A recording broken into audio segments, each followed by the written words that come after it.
अभिमन्यु महाभारत का एक ऐसा किरदार है जिसे किसी परिचय की कोई आवश्यकता नहीं है।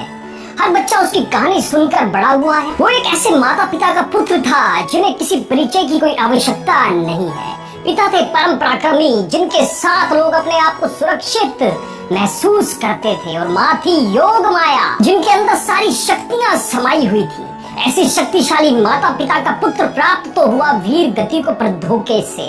मृत्यु तो एक अटल सच है जिसे ना कोई पहचान पाया है और ना ही कोई जीत सका है। वीरों का वीर गति को प्राप्त होना लोगों के लिए मिसाल और सबक छोड़ जाता है। दोस्तों, इतिहास गवाह है कि लोगों के वीर पुत्र तो बहुत हुए और उनकी वीरता की कहानियां भी बहुत प्रसिद्ध है, पर अभिमन्यु जैसा पुत्र तो एक ही हुआ जो जीवन भर अपने माता पिता के गौरव का कारण बना और मरने के बाद उनको अपने नाम से पहचान दिलवा गया। सारा संसार अर्जुन और सुभद्रा को अभिमन्यु के माता पिता के नाम से जानता है। वो माता पिता जिन्होंने एक अत्यंत वीर पुत्र को जन्म दिया। अभिमन्यु में था चंद्रदेव का अंश। वो शालीन, सभ्य, वीर और आज्ञाकारी था जो मात्र 16 साल की उम्र में वीर गति को प्राप्त हो गया। पर हम सबको सिखा गया जीवन जीने का श्रेष्ठ तरीका जो भी होता है हरी इच्छा से होता है, और हुआ भी वही। चाहे उसकी माँ सुभद्रा का गर्भ अवस्था में चक्रव्यूह की कहानी सुनते हुए सो जाना, या अर्जुन का चक्रव्यूह वाले दिन दूर चले जाना, या फिर बाकी 4 पांडवों का चक्रव्यूह के अंदर ना घुस पाना और कौरवों के महान वीरों द्वारा अभिमन्यु को क्रूरता से मारना और अपनी कायरता का प्रदर्शन करना, सब एक संजोग नहीं था, वो ईश्वर द्वारा पहले से लिखा हुआ था। जब भगवान श्री कृष्ण अपने प्रिय भांजे का प्रारब्ध नहीं बदल पाए तो हम साधारण इंसान को तो उसे काटना ही है। क्या हम ये सोचने पे मजबूर नहीं होते कि जीवन एक चक्रव्यूह है और हम सब और उसमें फंसे अभिमन्यु जिसमें से निकलने का रास्ता हम ढूंढ रहे हैं। फर्क सिर्फ इतना है कि हमारे पास रास्ता निकालने का विकल्प मौजूद है और अभिमन्यु अपने कर्तव्य निष्ठा से बंधा था। अगर हमने उस विकल्प का इस्तेमाल सही तरीके से कर लिया तो हम इस जीवन रूपी चक्रव्यूह से बाहर आ जाएंगे, अन्यथा उसी में फंसे रह जाएंगे। पांडवों के वनवास के समय श्री कृष्ण सुभद्रा और अभिमन्यु को अपने साथ द्वारिका ले गए, जहाँ उस वीर बालक के शिक्षक बने स्वयं भगवान श्री कृष्ण, मां शक्तिशाली बलराम और पराक्रमी सांब श्री कृष्ण का बेटा। इतने महारथियों से शिक्षा पाके बड़ा हुआ था अभिमन्यु।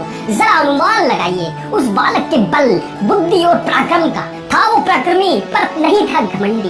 बचपन से उसने सिर्फ पराक्रम देखा और सीखा शालीनता और बड़ों का आदर करना। उसने बहुत चाहा कि उसके मामा या पिता उसका चक्रव्यूह का अधूरा ज्ञान पूरा करा दे, पर अगर उसे वो ज्ञान मिल जाता तो वीर गति को कैसे प्राप्त होता, उसके पिछले जन्मों के कर्म कैसे पूरे होते। कर्मों का फल तो काटना ही था। वो अकेला लड़ा 7 महारथियों से जिनमें से हर एक 100 योद्धाओं के बराबर था। यहाँ उसके पहले ऐसे कर्मों ने भी उसे कभी ना मिटने वाला यश गौरव दिलवाया। क्या तब उन दिग्गजों को शर्म नहीं आई? स्थितियों और परिस्थितियों का खेल भी अजीब है। जब अभिमन्यु ने बाकी 4 पांडवों से चक्रव्यूह से बाहर निकलने में मदद मांगी तो युधिष्ठिर और भीम ने उसके साथ खड़े रहने का आश्वासन दिया और कहा कि वो सब एक साथ बाहर निकलेंगे। होनी को कुछ और ही मंजूर था। अभिमन्यु अंदर अकेला गया और फिर कभी बाहर नहीं आया। जो बाहर आया था वो था उसका यश और वीरता। श्री कृष्ण तो भगवान थे, उन्हें तो अभिमन्यु की मृत्यु की सच्चाई उसके पैदा होने के साथ ही पता थी, पर उनको तो संसार के सामने धर्म की स्थापना करनी थी और कौरवों की कायरता और अधर्म सबके सामने लाना था। इन सब के लिए अभिमन्यु का वीर गति को प्राप्त होना भी शायद जरूरी था। यही प्रकृति की मंजूरी थी। यहाँ यह भी सच है कि अभिमन्यु की हर चोट का दर्द भगवान श्री कृष्ण उनके मामा को जरूर हुआ होगा। उसकी हर चोट पे भगवान रोए जरूर होंगे। जो भगवान को रुला दे वो ताकत तो सच्ची भक्ति से ही आती है। क्या अभिमन्यु सिर्फ एक सच्चा वीर था जो अपने किसी बुरे कर्म के कारण वीर गति को प्राप्त हुआ? वो एक आज्ञाकारी बालक भी था जो अपने बड़ों पे अटूट विश्वास रखता था। जब युधिष्ठिर और भीम ने उसे चक्रव्यूह बंद न होने का आश्वासन दिया तो उसने उसे मान लिया, जबकि उसे पता था कि जिसे चक्रव्यूह के अंदर घुसना नहीं आता वो आसानी से अंदर नहीं आ सकता। वो लड़ा वीरता से अपनी आखिरी सांस तक, हार नहीं मानी। वो हारा पर हारा शान से। उसने हमें ये सिखा दिया कि सच्चाई और धर्म के लिए अगर अकेले भी खड़े रहना पड़े तो खड़े रहो, घबराओ नहीं। अगर हार भी जाओगे तो लोग तुम्हें तुम्हारी हार के लिए नहीं पर तुम्हारे पराक्रम के लिए याद करेंगे। कर्ण ने जब उस बालक को अकेला देखकर अस्त्र रखने को कहा और ये विश्वास दिलाया कि कोई तुम पर हथियार नहीं चलाएगा, तो उसने यह कहकर मना कर दिया था कि इससे उसके गुरु का अपमान होगा। उसके गुरु ने उसे वीरता सिखाई है, ना कि कायरता। एक छोटे से बालक को अपने सामने मौत दिखाई दे रही है, पर साथ में गुरु की प्रतिष्ठा भी दिखाई दे रही थी। गुरु का अपमान कैसे होने देता, चाहे उसे अपना जीवन ही क्यों ना गंवाना पड़े। गुरु का मान अपने जीवन से बड़ा है। युद्ध की शुरुआत में जब उसका सामना भीष्म पितामह से हुआ, तो उसके बाण पितामह के रक्षण को भेद कर उनके शरीर को छू गए। यह थी उसके पराक्रम की चरम सीमा, जिसने पितामह को उसका परिचय पूछने पर मजबूर कर दिया। उनके मुंह से उसके लिए आशीर्वाद निकला। सीखना है अभिमन्यु के जीवन से सीखो, जो शूरवीरता, पराक्रम, आज्ञाकारी होने का उदाहरण है। जीवन का मूल मंत्र सीखिए। कर्म प्रधान युग है, कर्म करिए, जानते हुए किसी का बुरा मत करिए, पूरी निष्ठा से अपना कर्म करिए। समय का सही उपयोग, वो भी सही दिशा में करने में सफलता जरूर प्राप्त होगी। अपने साथ काम करने वालों की परेशानियों को समझिए, उनकी सहायता का रास्ता निकालिए। दोस्तों, चिंता करने से कुछ हासिल नहीं होता। चिंता को चिता मत बनने दीजिए, बल्कि चिंता को चिंतन में बदलिए। अभिमन्यु मारा ही इसलिए गया क्योंकि उसका ज्ञान अधूरा था।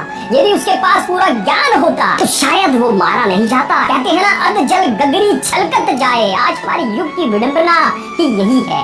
थोड़ा सा ज्ञान क्या मिला कि हमने अपने आप को सर्वबुद्धिमान, हम अपने आप को समझने लगते हैं। दोस्तों, जीवन तो निरंतर सीखने का नाम है। जो सीखता रहता है आगे बढ़ता जाता है। किसी भी काम में सफलता सही ज्ञान से मिलती है, और अधूरा ज्ञान हमेशा परेशानियों का कारण बनता है। अगर सही निर्णय लेना चाहते हो तो हमेशा सीखिए। ज्ञान ही अंधकार मिटाता है। सफलता किसी एक के पास नहीं रुकती।